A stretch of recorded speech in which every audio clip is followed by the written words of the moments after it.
고맙습니다. 지난주 우리는 바리새인들의 삶을 우리는 봤습니다. 거기에 모여있는 무리들을 향하여 너희가 지금 아무 쓸데없는 유익하지 않는 그 믿음 생활을 하고 있다라고 말합니다. 그러면 너희는 그 믿음 생활을 구경하게 될 것이다 라고 그렇게 말하며 그들을 종용하기 시작합니다. 과연 우리는 신앙생활을 통해서 무엇을 내놓고자 함인가? 오늘 우리의 삶을 다시 되돌아보는 귀한 시간이 되게 하시고, 그리고 그 열매를 통해서 그 삶이 지금 감당되어지고 있는가를 다시 한번 하나님께 구하는 귀한 시간이 되기를 원합니다. 20절로 22절 명절에 예배하러 올라온 사람 중에 헬라인 몇이 있는데 21절 저희가 갈릴리 베세다 사람 빌립에게 가서 청하여 가로되 선생이여 우리가 예수를 배우고자 하나이다 하니 22절 빌립이 안드레에게 가서 말하고 안드레와 빌립이 예수께 가서 여짜온데 그랬어요. 명절인 6월절에 예배하러 올라온 삶에서 헬라인의 삶이 있었다는 것은 굉장히 중요한 일입니다. 왜 예배하러 올라온 그 시간들 중에 헬라인이 있었을까? 그리고 하나님을 향하여 예배하는 그들의 삶은 무엇을 구하고자 지금 주님을 배우기를 원하고 있을까? 예배라고 하는 의미는 프로스퀴네오라고 하는 헬라어에서 온 단어인데, 이 예배라는 단어는 개가 주인을 향하여 엎드려져 있는 모습을 우리는 예배라고 말합니다. 그럼 지금 우리는 다 예배를 드리고 있죠. 그리고 우리는 개고, 이 개가 하나님을 향하여 하나님 곁에 있기를 원하는 그런 마음가짐을 가지고 있는 이 자체가 예배라고 말하고 있습니다. 그래서 프로스라고 하는 이 향하여 뭐뭐 곁에라고 하는 이 전치사와 그리고 퀴온이라고 하는 이 이 개는 어떤 개냐? 사냥개를 의미하고 있습니다. 우리는 다 사냥개적인 기질을 가지고 있어요. 무엇인가 공격하고 무엇인가를 물면 놓지 않고. 그러면 사냥개의 입장은 어떤가? 짐승을 사냥하는 개죠. 짐승적 삶을 살아가고 있는 인생들, 짐승과 같은 본성에 시달리고 있는 인생들을 우리는 사냥해 와야 된다는 거예요. 그 사냥해 온 그 개가 하나님 곁에 있는 것을 예배라고 말합니다. 이 퀴온이라고 하는 단어가 히브리어로 넘어가면 켈레브라고 하는 단어가 있어요. 이 켈레브라는 단어는 짖다. 걔는 뭐에 어떤 특성을 가지고 있는가? 짖어야 되죠. 짖지 않으면 도적이 와도 도적질을 해가도 짖지 않는다는 겁니다. 낯선 사람이 우리 집 대문을 넘어도 짖지 않는 개는, 벙어리 개는 아무 쓸데없다는 거죠. 짖어야 되는 거예요. 그래서 이 켈레브라고 하는 이 단어에서 갈렙이라고 하는 인명이 만들어지죠. 여호수아 갈렙.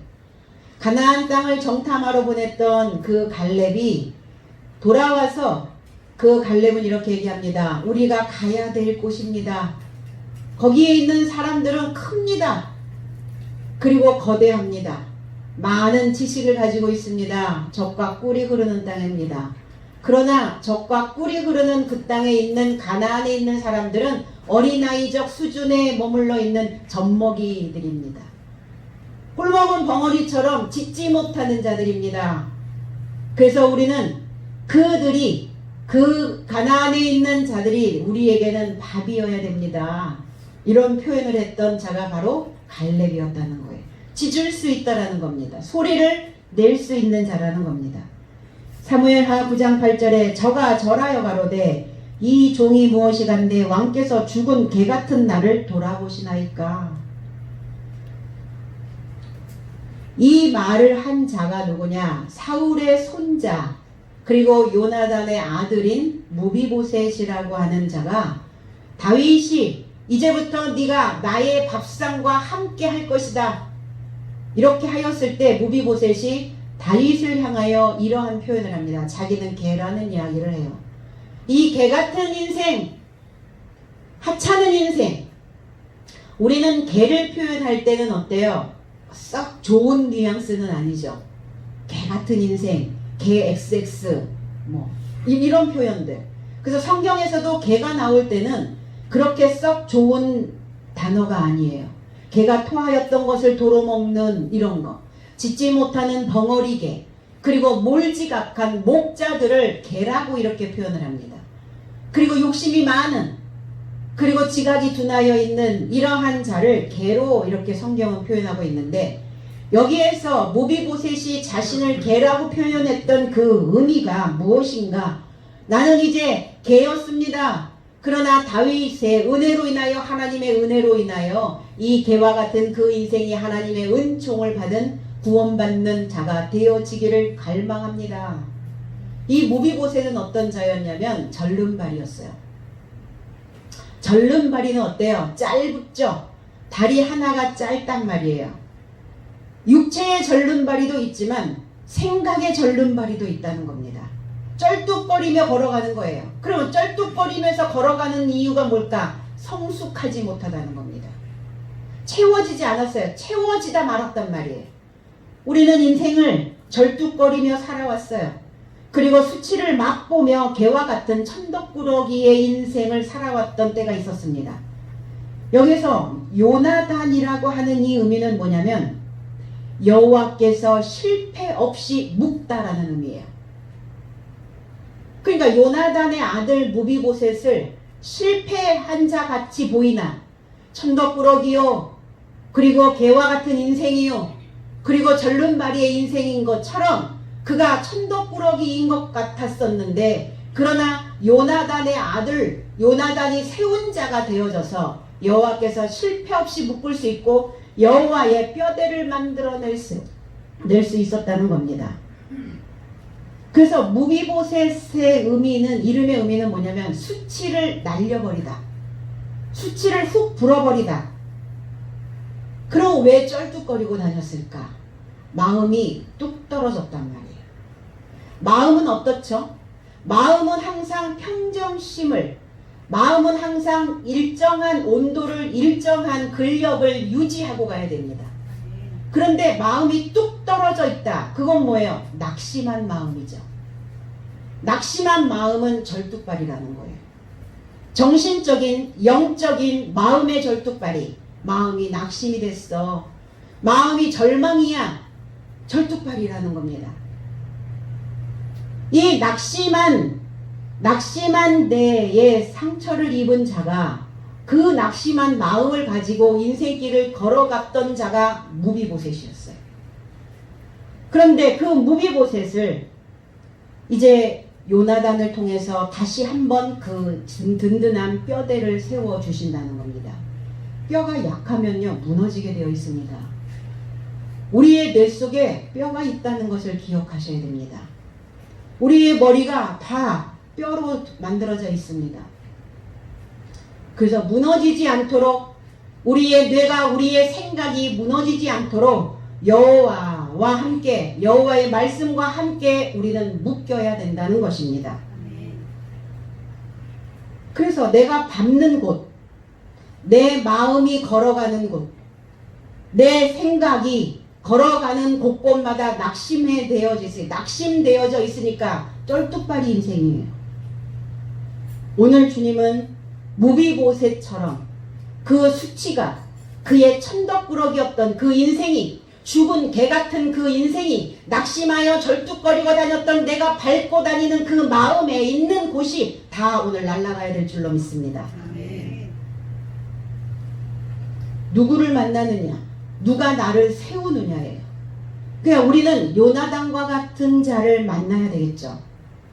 요나단과 같은 자를 만나서 하나님의 뼈대를 만들어주고, 하나님에 대하여 무지하여 짖지 못했던 그 죽은 개 같은 모비보셋을 이제 일으켜 세워주시는 겁니다. 갈렙은 누구냐? 여분네의 아들, 이렇게 표현합니다. 여분네가 세운 자예요. 그러면 이 여분네의 아들 갈렙, 이 여분네라고 하는 이 의미는 뭐냐면 그가 입으로 준비될 것이다. 그리고 새끼를 낳다라는 의미예요. 그러니까 갈렙의 아버지죠, 여분네가. 갈렙의 아버지, 갈렙을 세운 자. 결국은 여분네처럼 입을 준비시켜야 된다는 거예요. 어떻게? 갈렙으로, 짚는 개로.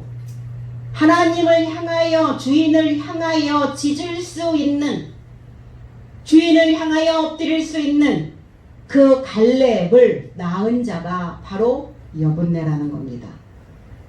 그럼 저와 여러분들의 그 신앙 안에서 저와 여러분들이 여분네와 같은 그 인생이 되어져 있어야 내 주변에 있는 죽은 개 같은 그 인생들을 우리의 입으로, 준비되어져 있는 그 입으로 그들을 낳아줘야 된다는 겁니다. 그래서 하나님을 짖을 수 있도록 그들의 인생의 뼈대를 만들어 주는 거예요. 오늘 헬라인들이 왔어요. 헬라인들. 주님은 헬레니즘에 오셨죠. 풍요로웠습니다. 문화가, 그리고 철학이, 그러니까 많은 지식들이 난무하였었던 그 시대에 주님은 오셨다는 겁니다. 이 왜 헬라에 오셨을까? 주님은 지식을, 그리고 지혜를 구하는 자를 찾으러 구원하러 오셨다는 거예요. 창세기 10장 2절에 야벳의 아들은 고멜과 마곡과 마대와 야완과, 이 야완이라고 하는 단어가 헬라라는 단어예요. 야완과 두발과 메색과 디라스요. 이 야완이라고 하는 헬라라고 하는 이 단어는 이 야반이라고 하는 단어에서 왔어요. 이 단어가 헬라라고 하는 단어, 이 야반이라는 이 단어의 의미는 뭐냐면 수렁이라는 단어예요. 수렁. 웅덩이, 수렁. 그리고 술에서 만들어진 술찌꺼기라고 하는 의미를 헬라라는 단어에서 찾아볼 수 있습니다. 시편 40편 2절에 나를 기가 막힐 웅덩이와 수렁에서 끌어올리시고 내 발을 반석 위에 두사 내 걸음을 경고케 하셨도다 그랬어요. 그러니까 이 헬라라고 하는 단어가 수렁이기 때문에 나를 기가 막힐 웅덩이와 헬라에서 끌어올리시고 헬레니즘 사상에서 나를 끌어올리셔야 된다는 겁니다. 그럼 헬라는 어떤 곳이냐? 나의 웅덩이, 내 수렁에, 나의 늪에 빠져 있는 자들을 헬라라고 말하는 겁니다. 그러니까 주님이 아니고서는, 새로운 지식이 아니고서는, 그들이 가지고 있는 철학을 가지고서도 그들은 수렁에서, 자기의 생각의 늪에서 빠져나올 수가 없었기 때문에 주님을 찾으러 온 겁니다. 그래서 우리 자체가 다 이 유대지파거든요. 헬라는. 그러니까 이 유대지파적 성향을 가지고 있는 저와 여러분들은 우리 안에 다 수렁이 하나씩 있어요. 늪이 하나씩 있다는 겁니다. 그러니까 나의 늪에 빠지면 어때요? 생각하지 말아야지, 빠져나와야지 하는 순간 우리는 점점점 그 늪에 빠져버린다는 겁니다. 그러니까 뭐가 필요해요? 그 늪에 반드시 무엇인가 연결 지어줄 수 있는 중간 단계가 필요하다는 겁니다. 내 생각이 극과 극을 달리는 최악의 상태가 되어지면 그 늪에 빠져버리는 거예요. 그래서 저와 여러분들의 신앙이 헬라인으로 그 찌꺼기가 쌓이면, 내 사상에 취하여 있는 그 술의 찌꺼기가 쌓이면 늪이 되는 거예요. 그래서 헬라인은 지혜를 찾고 이랬어요. 지혜이신 그리스도 예수를 찾아온 겁니다. 고린도전서 1장 24절에 오직 부르심을 입은 자들에게는 유대인이나 헬라인이나 그리스도는 하나님의 능력이요 하나님의 지혜니라 그랬어요. 내 속에 있는 헬라적 사상을, 내 속에 있는 그 수렁을 그리스도의 지혜로 메꿔나가야 된다는 거예요. 그러니까 자주 빠지면 어떻죠? 업다운, 이렇게 다운되어지면 어때요? 삶의 활력을 잃어버리게 됩니다. 에너지가 한 번씩 뚝 떨어질 때마다 거기에 에너지 소진이 다 돼버려요. 그러니까 다른 거를 할 수 있는 기력이 일어나지를 않는 거예요. 마음이 일어나야 되는데 마음이 뚝 떨어져 있으니까 평정심을 잃어버리는 거예요. 그러니까 늘 어둡죠. 늘 음침한 골짜기를 가는 겁니다. 그 음침한 골짜기에서 나를 일으켜 세울 자가 누구냐는 거예요. 지혜입니다.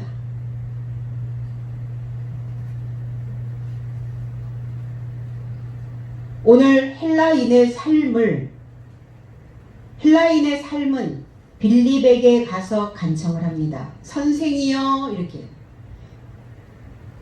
선생이여가 아니라 선생은 라보니어, 랍비어 이런 단어가 따로 있는데 여기에는 퀴리오스라는 단어를 씁니다. 주여라는 단어예요. 주여, 내 생각을 일으켜 세워줄 수 있는 당신은 나의 주인이어야 됩니다. 빌립에게 갔어요. 거기 안드레도 있고 빌립도 있었는데 왜 빌립에게 가서 요청하였을까? 의미가 있다는 겁니다. 이 빌립이라고 하는 이 의미는, 빌립은 벳세다 출신이에요. 물론 거기에 있는 안드레도 베드로도 벳세다 출신 맞습니다. 그런데 왜 빌립에게 갔을까? 이 벳세다라고 하는 의미는 포획자, 사냥꾼의 집이라는 의미를 가지고 있죠. 그러니까 수렁에 빠져있는 나를 포획하여 탈출시킬 수 있는 자가 빌립인데, 빌립이라고 하는 의미는 말을 타는, 말을 좋아하는 자. 그러니까 말은 어때요? 말 탄다. 타발마 알죠? 소식을 전하는 자. 서신을 전하는 자. 어떤 소식통. 그러니까 소식을 가지고 있는 자들의 입은 어떤가요? 수다스럽단 말이에요. 내 속에 많은 정보를 가지고 있고 내가 가지고 있는 많은 지식이 있는 자는 수다스러워요.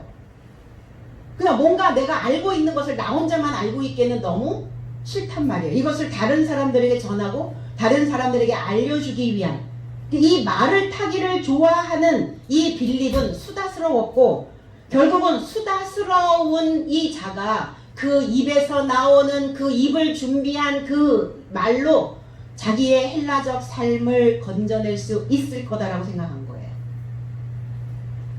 그리고 빌립은 이제 또 안드레에게 가서 이야기를 말을 합니다. 그러니까 우리도 입을 열었을 때 사실은 수다를 떨어야 되겠죠. 어떤 수다여야 됩니까? 말씀의 수다를 떨어야 우리의 입으로 그 새끼를 낳을 수 있다라는 겁니다. 안드레에 가서 말합니다. 우리가 사실은 어떤 선택을 할 때, 어떤 결정을 할 때 판단이 잘 안 설 때가 있죠. 어떤 결정을 해야 되는데 어떻게 해야 되는지 사실은 애매모호할 때가 있어요. 그러면 우리는 어때요? 장성한 자, 성숙한 자에게 가서 자문을 구하죠. 내가 이러한 것을 준비하고 있는데 이럴 땐 어떻게 했으면 좋겠는가 물어보는 겁니다. 그러니까 안드레는 그런 자였어요. 어떤 판단이 서지 않아서 빌립이 얘기를 했을 때 안드레라고 하는 이 의미는 남편이라는 단어예요. 그러니까 남편의 시각은 어때요? 남자의 시각은 넓게 보죠. 거시적으로 본다는 겁니다. 여자의 시각은 미시적으로 보죠. 작게 봅니다. 그래서 우리는 어떤 큰 일을 앞두었을 때 남자에게 자문을 구하게 되죠. 바로 이 중간 역할을 하고 있는 자가 바로 안드레였어요. 이 안드레라고 하는 단어에서 아네르라는 단어가 만들어졌는데, 이 아네르라고 하는 이 단어는 장정이라는 뜻이에요. 장정은 어때요? 큰 자죠? 컸단 말이에요.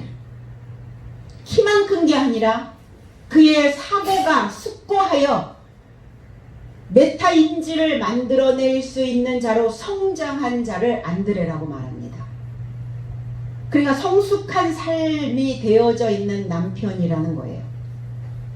상대가 얘기하면 그런가, 그렇다, 그럴 수 있다, 들어줄 수 있는 자는 성숙한 자입니다.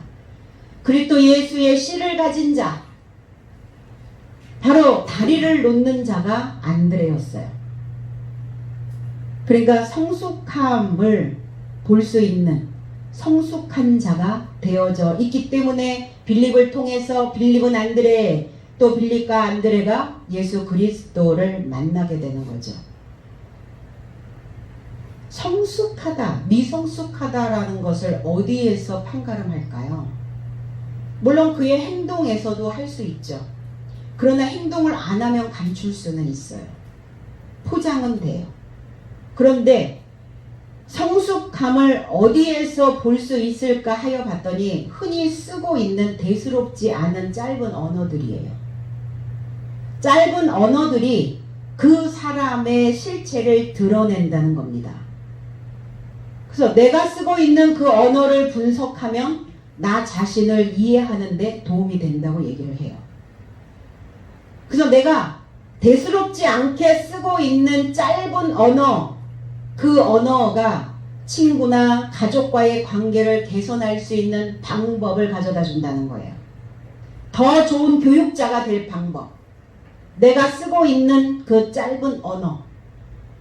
더 나은 지도자가 될 수 있는 방법을 알려면 내가 주로 쓰고 있는 그 언어가 어떤 것인지를 알아가야 됩니다.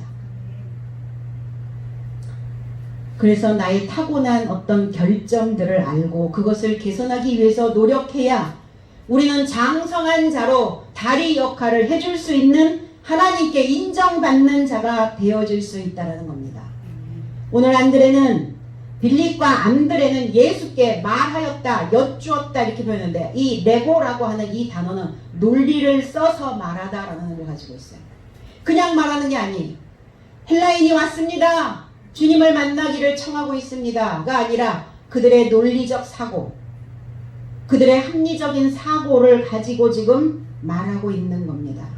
그러니까 감정적 사고가 아니라 논리적 사고를 쓰는 사람들을 보면 어때요? 논리적 사고로 언어를 쓰는 자들을 보면 믿음직스럽지 않나요? 그러니까 감정적 사고로 언어를 쓰는 사람들은 불안해요. 언제 빵 터질 것 같아. 옆에 있으면 스크래치 날 것 같단 말이에요. 오늘 빌립과 안드레가 썼던 그 언어처럼 논리적 사고로 믿음이 갈 수 있는 신뢰로운 자가 되어져야 될 줄로 믿습니다. 23절로 24절 예수께서 대답하여 가라사대 인자의 영광을 얻을 때가 왔도다. 24절 내가 진실로 진실로 너에게 이르노니 한 알에 미리 땅에 죽지 아니하면 한 알 그대로 있고 죽으면 많은 열매를 맺느니라 그랬어요. 사람의 아들이 인자가 영광스럽게 되려는 시간이 이르렀다는 것은 뭐냐면 십자가에서 들려 올려질 것을 말씀하고 계시는 거예요. 영광이 뭐냐? 십자가입니다. 그래서 인자의 영광을 얻을 때가 왔다. 때가 아니라 시간이란 단어예요. 호라라고 하는 단어. 시간이 왔다. 우리에게 주어진 시간이 있어요. 그 주어진 시간에 우리는 무엇을 해야 되는가? 아래서 깨어나야 되는 시간이라는 거예요. 아래에서 깨어나온다는 것은 무슨 의미냐? 부활된 자의 모습이고 부활된 자의 그 모습이 영화로워질 수 있다는 겁니다. 그래서 우리가 짊어져야 되는 그 무거움은 십자가예요. 십계명입니다. 우리의 마음판에 하나님의 십계명 부하여져 있는 부유한 그 말씀이 내 안에서, 내 생각 안에서, 나의 사고 안에서 집을 짓는 것을 십계명이라고 말하는 거예요. 계명, 엔톨레, 내 안에서 그 법이 만들어지는 겁니다. 그러니까 법 없이 살다가 어떤 법, 하나님의 법, 하늘의 법 없이 살다가 내 안에 하나님의 법으로 집을 지으려니 집 짓는 일이 보통 일입니까? 어떤 사람은 자기 혼자서 집을 짓는 사람이 있더라고요. 그게 뭐 10년 동안 지었다 이렇게 얘기를 해요. 10년 동안 지었는데도 다 못 지은 거예요. 우리는 평생을 걸쳐서 하나님의 집을 짓는 목수와 같은 자, 건축자가 되어져야 된다는 겁니다. 그러니까 집을 짓느라 집을 지었다라는 것은 무슨 의미냐? 내 마음이 머무는 곳이 어디냐는 거예요. 마음의 집이죠.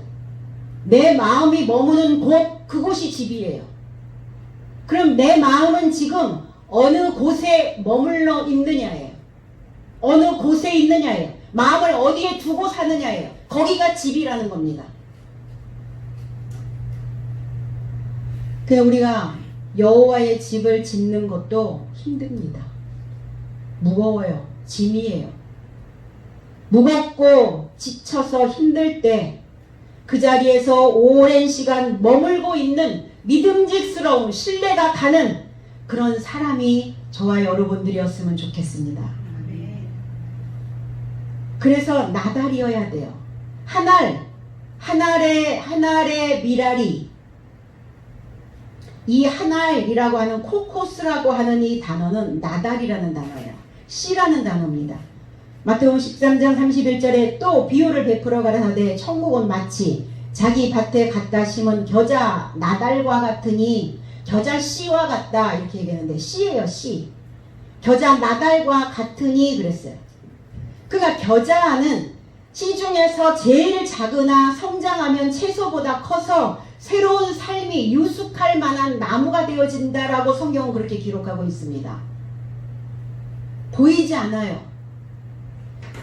사람을 정자와 남자가 만들 때 0.04mm, 0.05mm, 그러니까 보이지 않는 거예요. 현미경으로 봐야 겨우 볼 수 있는. 근데 그것이 커서 많은 사람들을 유숙하게 할 수 있는, 많은 사람들을 내 인생에 깃들이게 할 수 있는 거목이 되어줄 수 있다는 겁니다. 그러니까 사람은 태어나서가 끝이 아니라 태어났으면, 내가 하나님의 것으로 태어났으면 내 삶을 이제 어떻게 만들어 가느냐가 관건이라는 거예요. 오늘도 우리는 새롭게 나를 만들어 가고 있는 상황이라는 겁니다. 그러니까 내 안에, 내 삶 속에 지금 씨가 뿌려지는데, 씨가 보이세요? 안 보이죠? 이 말씀이 씨인데 보이지 않는단 말이에요. 너무 작아서. 그런데 작아서 보이지 않지만, 근데 이 말씀은 어떤 말씀이어야 되느냐? 겨자와 같은 맛을 내는 말씀이어야 된다는 거예요. 그렇죠? 여러분 겨자 먹어보셨나요? 코끝이 찡하고 눈물이 핑 돌고 뭐가 막혀있는 게 뻥 뚫리고 뭔가 내 안에 뭔가 톡 쏘는 탄산과 같은, 작아서 보이지 않지만 내 안에 무엇인가 시원한 말씀을 명쾌하게 내 안에 찔러줄 수 있는 그 겨자와 같은 말씀이어야 내 삶이 새로워질 수 있다는 겁니다. 그래서 이 말씀으로 내 안에 새기는 자는 내가 실체가 되어지는 거예요. 말씀이 겨자씨 같다고 들어오면 나를 찌른다니까요. 내 생각들을 건드려요. 상처를 입힐 수도 있습니다. 그것은 뭐냐? 새로운 삶으로 싹을 틔우게 하기 위함이에요. 그러니까 새로운 삶이 되어지려면 새로운 사고를 가지고 있는 새로운 나무여야 된다는 거예요. 오래된 고목, 거기에는 싹이 나지 않습니다. 오래된 생각, 이러한 생각에는 유숙할 수가 없어요. 그 나무에는 유숙할 만한 나무가 되지 못하여 있다는 겁니다. 새로운 사고여야만 그 나무가, 거기에 그 생각이 유숙하여져 많은 사람들의 그늘이, 많은 사람들의 쉼터가 되어줄 수 있다는 겁니다.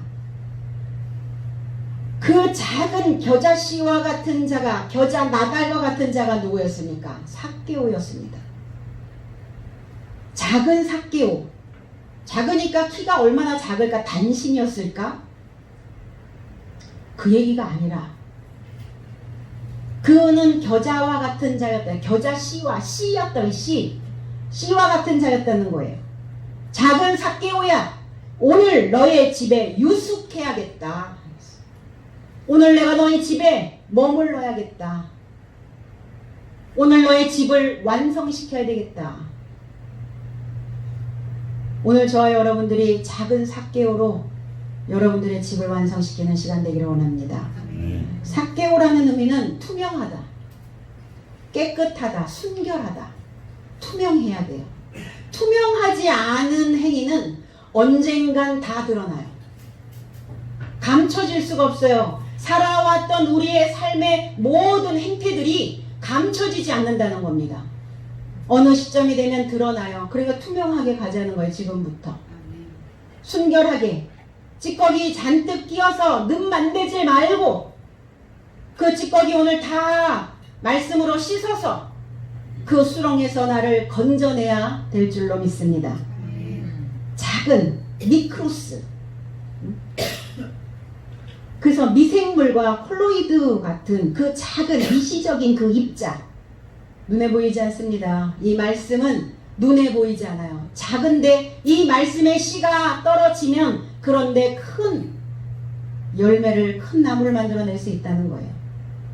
오늘 삭개오가 그 나달이 되는 그 씨가 되어지는 상황처럼 저와 여러분들의 삶도 오늘 뽕나무에서 그 기회를 얻는, 그리고 내 삶이 새로운 나무가 되어져서 그리스도 예수께서 하나님께서 나의 나무에 유숙할 수 있도록 그 집을 완성시켜 줄 수 있도록 오늘 그 기회를 잡는 시간이 되어지기를 원합니다. 밀, 그 한 알의 밀이 그랬는데 밀이 아니에요. 그럼 밀만 나달입니까? 보리는 아닙니까?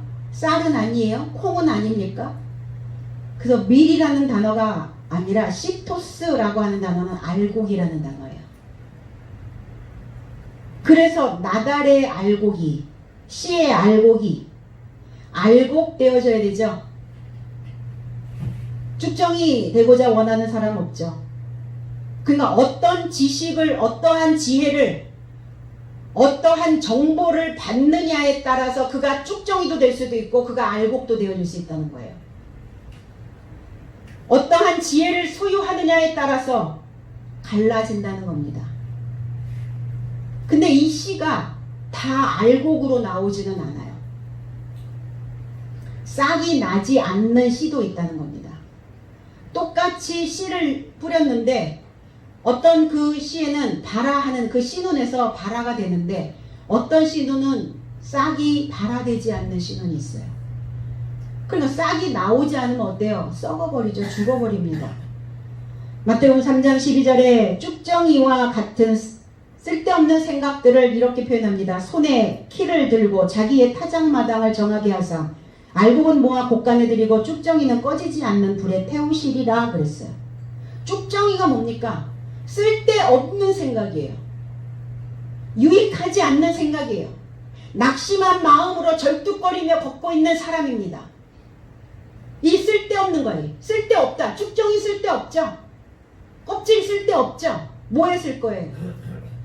베개 속 만드는데 예전에는 그 왕결을 쓰기는 했어요. 쓸데없어요. 그러니까 그 생각이 쓸데있는 생각인지 쓸데없는 생각인지를 관찰하여야 되죠. 그 쓸데없는 생각은 죽어야 되는 요소라는 겁니다. 그러니까 죽어야 그 쓸데없는 쭉정이와 같은 그 생각은 꺼지지 않는 불에 태우고, 왜 꺼지지 않아야 될까요? 쭉정이는 날마다 시간마다 생기기 때문이에요.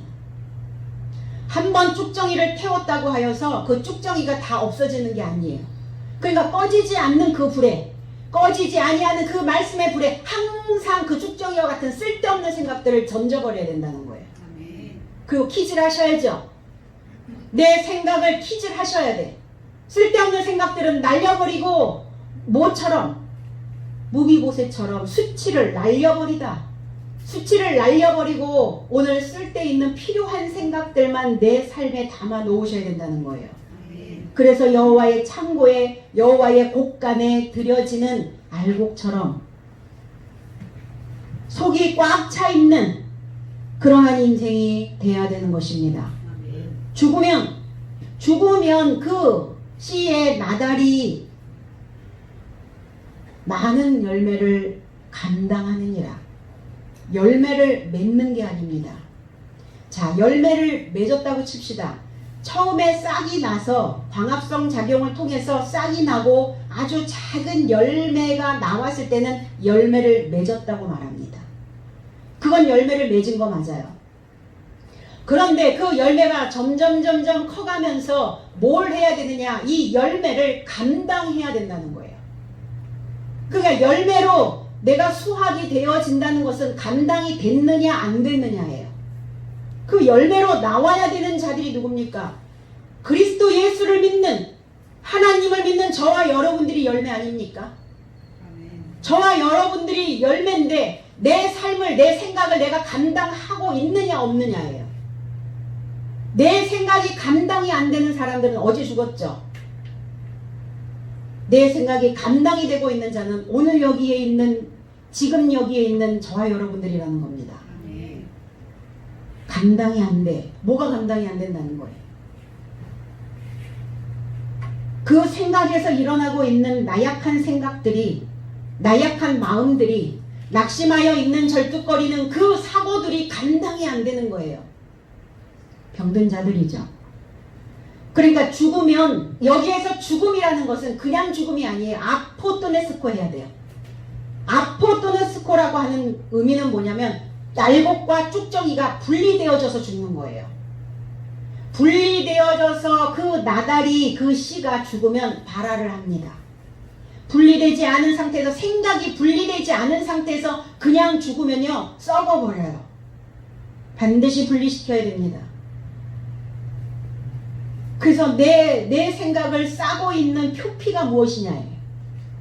내 겉의 삶을 둘러싸고 있는 내 환경적인 요인들이 뭡니까? 그게 표피예요. 그가 그 환경적인 요인들을 초월해야죠. 그 껍질들을 벗겨야 된다는 겁니다. 그게 바로 육체의 생각이라고 말합니다. 그러니까 땅에 속하여 있으면 사는 게 감당이 안 돼요. 맨날 땅의 것만 보면은 이 열매가, 내 인생에 열매를 내놔야 되는데 이 열매가 감당이 안 된다고. 삶이 감당이 안 된다고요.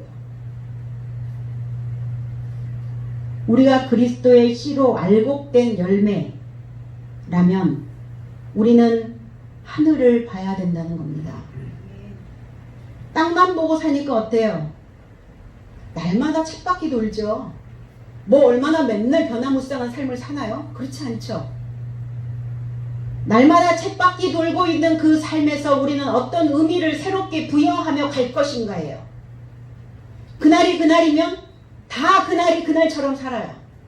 만나는 사람이 맨날 바뀌고 내 환경이 매일 바뀌지 않는다면, 그러니까 땅만 보고 사는 자들은 어때요? 막막하단 말이에요.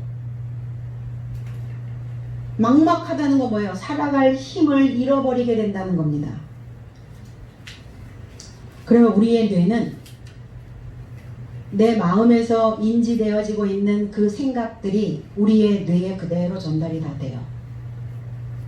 이 뇌의 행복과 그리고 평안함과 기쁨과 환희를 줄 수 있는 신경 전달 물질이 있는데, 아난다미드, 잘못 들어보셨죠? 뭐 세로토닌이냐, 뭐 도파민이냐, 우리 뭐 이런 얘기는 다 들어봤는데, 아난다미드라고 하는 이 신경 전달 물질이 있어요. 그러니까 우리의 인체에, 우리의 뇌에서 이 신경 전달 물질 아난다미드의 수치가 낮아지면 어떤가, 어떤 현상이 일어나면 마음이 초조해져요. 공황장애를 앓고 있는 사람, 불안과 우울과 스트레스로 인하여 그의 일상이 되지 않는 사람들은 어떤 사람들이냐? 이 신경 전달 물질인 아난다미드가 안 나오는 거예요. 현저히 수치가 떨어지는 거예요. 이 아난다라고 하는 이 기쁨, 환희, 행복감, 이런 이 단어가 어디에서 온 단어냐면 산스크리트어예요. 이 산스크리트어에서 유래되었던 겁니다. 그러니까 이 아난다미드는 내면의 어떠한 행복감을, 내면의 어떠한 만족감을, 내면에 내가 어떠한 기쁨과 감사를 소유하는 것을 이야기하고 있어요. 그래서 이 아난다미드 신경물질은 그 마약을 하는 사람, 뭐 마리화나나 뭐 대마초나 그 마약을 하는 사람들과 비슷한 효과를 발휘한다고 해요. 그러니까 우리 왜 그런 얘기하죠? 뿅 갔어. 내 안에서 아난다미드라고 하는 그 신경 전달 물질이 생성이 되어지면 내 마음은 항상 감사해요. 기쁩니다. 그리고 행복을 소유하는 자가 되어질 수 있다는 겁니다. 그럼 이 아난다미드의 수치를 높일 수 있는 방법이 있다는 거예요. 높일 수 있는 방법은 뭐냐면 인지 기능을 활성화시키라는 거죠. 그럼 인지 기능을 활성화시킨다는 건 뭐예요? 새로운 것들을 받아들이는 거예요. 저 사람이 얘기하는 것을 받아들이는 거예요. 말도 안 돼. 이게 아니라 말도 안 되는 말은 없어요. 그 사람 나름대로 말이 되기 때문에 말을 하는 거예요. 그래? 네 생각은, 네가 하는 말은 받아들이는 거죠. 그리고 무엇인가를 학습할 때, 그리고 깊이 묵상할 때, 그리고 우리의 몸을 움직여서 무엇인가를 할 때, 이때 생성되는 물질이라는 거예요. 근데 이 아난다미드라고 하는 이 생성 물질은 자궁의 배아 착상에 개입하는 것으로 알려졌다고 얘기해요. 아이를 이 자궁에 착상시키는 뇌에 아주 중요한 그 물질이라고 얘기를 합니다. 우리의 마음이 자신감이 붙었을 때, 나 자신 있어. 내 삶이 자신 있어. 내 삶이 감당이 돼. 라는 생각을 할 때, 그때 바로 아난다미드의 신경 전달 물질의 수치가 높아진다는 겁니다.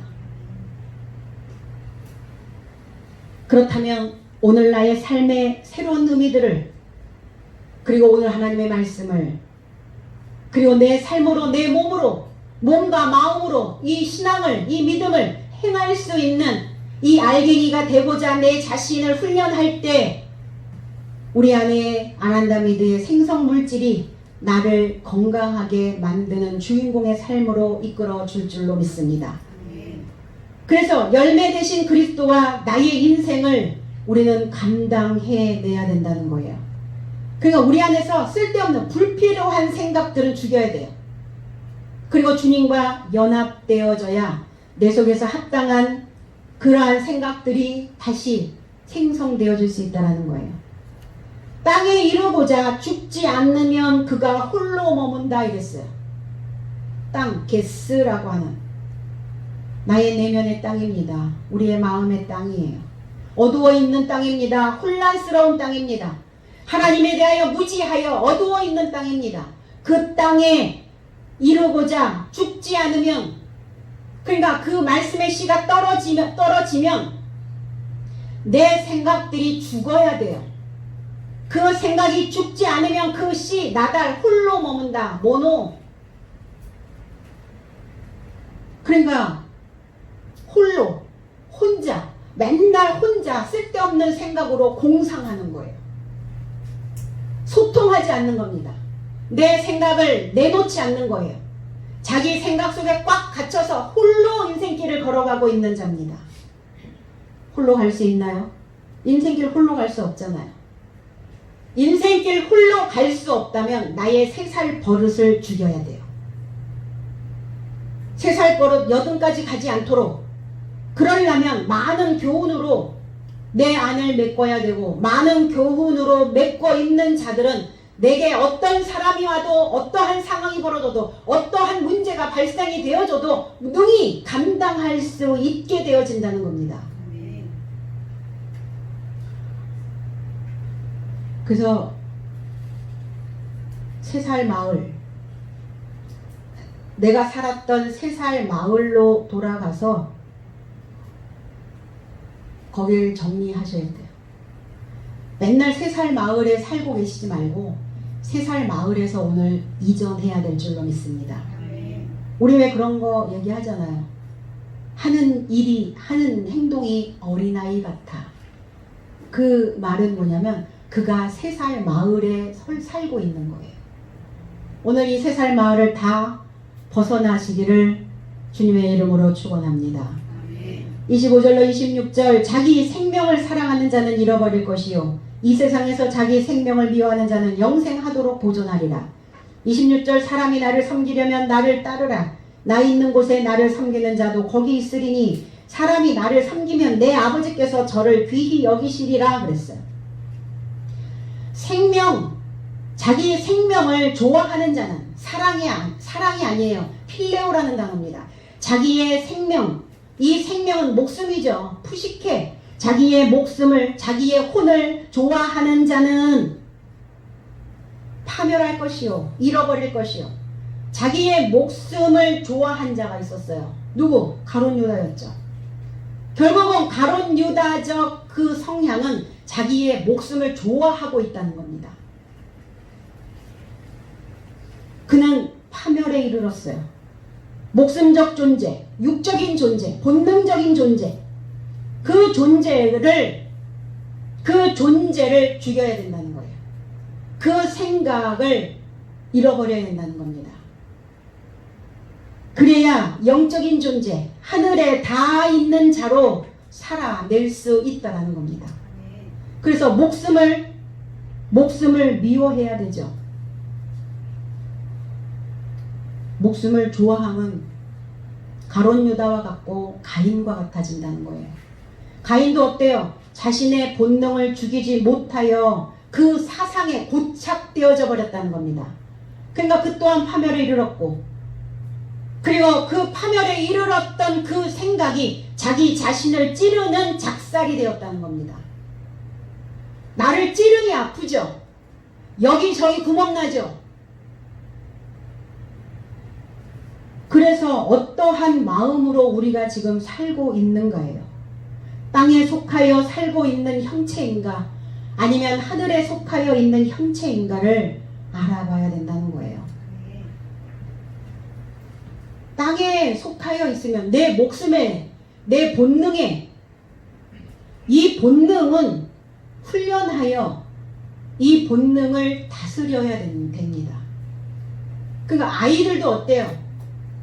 초등학교에 딱 들어가면 이제 유아적 사고에서 벗어나게 해야 되기 때문에 그때서부터 회초리가 들어갑니다. 3살 때까지는 회초리를 쓰지 않아요. 그러나 초등학교에 들어가면 그때 비로소 회초리를 드는 거예요. 강한 교육이, 강한 교훈이 필요하다는 거예요. 그 시기가. 해야 되는 것, 하지 말아야 되는 것, 이거를 분명히 가르치지 않으면 그는 경계가 없어요. 막 넘나들게 되는 것이죠. 그러한 삶이 존귀해질 수가 없잖아요. 그 자를 하나님이 사랑하실 수가 없잖아요. 그러한 자를 내 주변에서 존경할 수가 없잖아요. 그러니까 그 볼품없는 목숨적 존재, 그 존재는 잃어버려야 된다는 거예요. 잃어버린다는 이 아폴림이라고 하는 이 단어는 뭐냐면 징계하다라는 단어예요. 징계하셔야죠. 잘못했어 너, 그런 생각해서는 안 돼. 징계 먹어야죠. 나를 볼품없게 만드는 그러한 성질을 오늘 징계해야 될 줄로 믿습니다. 목숨을 미워해야 돼요. 계시록 2장 6절에 오직 내게 이것이 있으니 내가 니골라당의 행위를 미워하는도다. 나도 이것을 미워하는도다. 니골라이테스, 니골라당. 이 니골라라고 하는 의미는 백성 위에 승리를 뽐내다, 백성을 없애다, 이런 의미예요. 그러니까 백성을 파괴하고 있는 거짓 무리들을 니골라당이라고 얘기를 해요. 이들의 주장 중에 하나가 뭐냐면 인간의 구원에 있어서 육체는 중요하지가 않다. 율법에서 우리는 해방되었기 때문에 육체로 짓는 죄는 정죄의 대상에서 제외된다라고 말하는 자들이 니골라당입니다. 그렇습니까? 율법 시대가 아니고 성령 시대고 은혜 시대이기 때문에 은혜로 갑니까? 율법을 폐한 적 없어요. 법을 폐한 적 없습니다. 규칙은 우리가 죽는 날까지 지키고 가야 되는 것이에요. 그러니까 우리는 이미 구원받은 백성이기 때문에 육체로 짓는 죄는 이제는 정죄 대상이 안 된다라고 말하는 이원론적인 영지주의자들을 니골라당이라고 말합니다. 그러한 생각을 가지고 있는 자. 그러니까 내가 니골라당이라고 생각 안 하죠. 모든 신앙인들은. 내 육체로 짓는 것이 뭡니까? 목숨에 머물러 있는 거예요. 목숨적 존재입니다. 내 본능을 다스리지 못하는 그것 자체가 니골라 당에 속하여 있는 자라는 겁니다. 그러니까 이러한 사상을 미워해야 내가 파멸되지 않을 수 있다는 거예요. 파멸되지 아니하고 내세적 삶을 내가 영원히라고 하는 단어, 영생하도록 보존하리라. 내세적 삶을 내가 살 수 있도록 나를 파수할 수가 있다는 거예요. 나를 관찰할 수 있다는 겁니다. 내세적 삶이라는 것은 뭐냐면 우리가 일곱째 날에 들어가는 것을 내세적 삶이라고 얘기해요. 죽어서가 아니라 우리의 육신이 호흡이 끊어지고 혼이 떠나고 이 죽어있는 이 삶이 아니라 일곱째 날에 들어가서 우리가 사도로 나팔을 불게 되어지는 그때를 내세적 삶으로 살고 있다라고 말하는 겁니다. 그 삶을 내가 보존할 수 있다는 거예요. 내가 지켜낼 수가 있다는 겁니다. 내 자신을 파수할 수 있다는 겁니다. 그래서 주님은 사람이 나를 섬기면 이렇게 해요. 이 섬긴다라고 하는 이 디아코네오라고 하는 단어는 수행원이 되다 봉사하다라는 단어예요. 주님께서도 우리를 섬기러 오신 거 아니죠? 주님이 섬기러 오셨나요? 우리는 섬기나요? 섬긴다라고 하는 의미는 종이 상전을 떠받들 때 우리는 섬긴다라고 이렇게 표현을 합니다. 그러면 주님께서 봉사자로 오셨지 주님이 종으로 우리를 섬기러 오셨단 말입니까? 그 단어는 섬긴다라는 단어가 아니에요. 인명을 구조하는 사람들이 시민을 위해서 뭐 했다고 얘기해요? 시민을 섬겼다고 말합니까? 아니죠. 시민을 위해 봉사했다라고 말합니다. 우리는 다 봉사자입니다. 그럼 어떤 봉사자여야 되는가? 이 봉사자들은 어때요? 인명을 구조하는 사람을 구조해내는 이러한 봉사자들은 자기의 목숨을 내놓고 한다는 겁니다. 그러니까 목숨을 잃어버리는 거예요. 그게 목숨 내놓고 봉사하는 것, 이것이 목숨을 내놓는 겁니다. 그러나 목숨을 보존하고자 한다면 그는 파멸되어질 것이다. 목숨을 좋아하면. 그래서 이 목숨적인 것은 어때요? 새로운 것을 받아들이는 것을 불편해해요. 새로운 시도를 하는 것을 어려워합니다. 뭔가 나의 생각들을 틀을 바꿔내는 것을 힘들어해요. 이게 목숨적 존재라는 겁니다. 사실은 이 예배에 동참하고 있는 여러분들도 지금 사실은 봉사자입니다.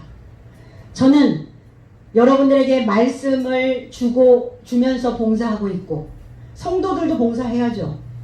성도는 말씀을 듣고 그 말씀을 먹고 내 마음에 새기는 이 봉사를 해야 되는 것입니다. 이런 봉사자로 마음을 함께 한다면 그는 존경받는 자가 될 것이다. 그러니까 나 자신에게도 봉사하셔야 돼요. 나 자신에게 봉사한다는 것은 무슨 의미일까? 내 수준을 높이는 겁니다. 이게 나 자신을 봉사하는 거예요. 수준을 높이려면 어떻게 해야 됩니까? 경청이 중요하죠.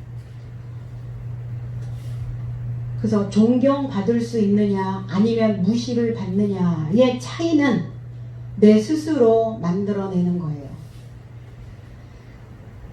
내 어두운 뇌 속에 말씀의 빛이 꽂히면 우리는 의식 있는 자로 내 행동을 점검하게 되어지죠.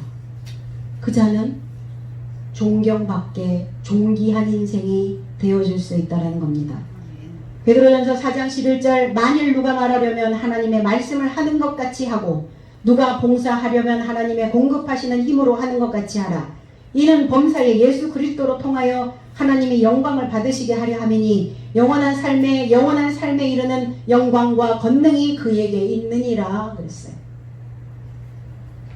자신을 존귀히 만드는 이 말씀을 함께 공동으로 사역하시는 이 봉사에 동참하시고, 그리고 동참한 저와 여러분들은 이 공동으로 서로를 봉사하며 그 목숨적인 것들에게 휘둘리지 아니하도록 말씀으로 봉사하며 또 서로 그 경청하며 봉사하는 그러한 일에 다 동참해야 될 줄로 믿습니다.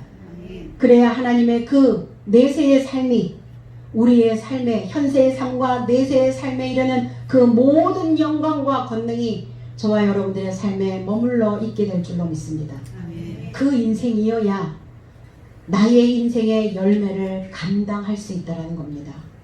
우리가 신앙생활 안에서의 그 열매를 감당하며 갈 때 우리는 우리의 인생에 그리스도 예수라고 하는 그 열매를 수확하는 기쁨과 환희와 행복한 그 날들이 저와 여러분들의 삶에 가득 채워지는 그러한 시간이 될 줄로 믿습니다. 기도드리겠습니다.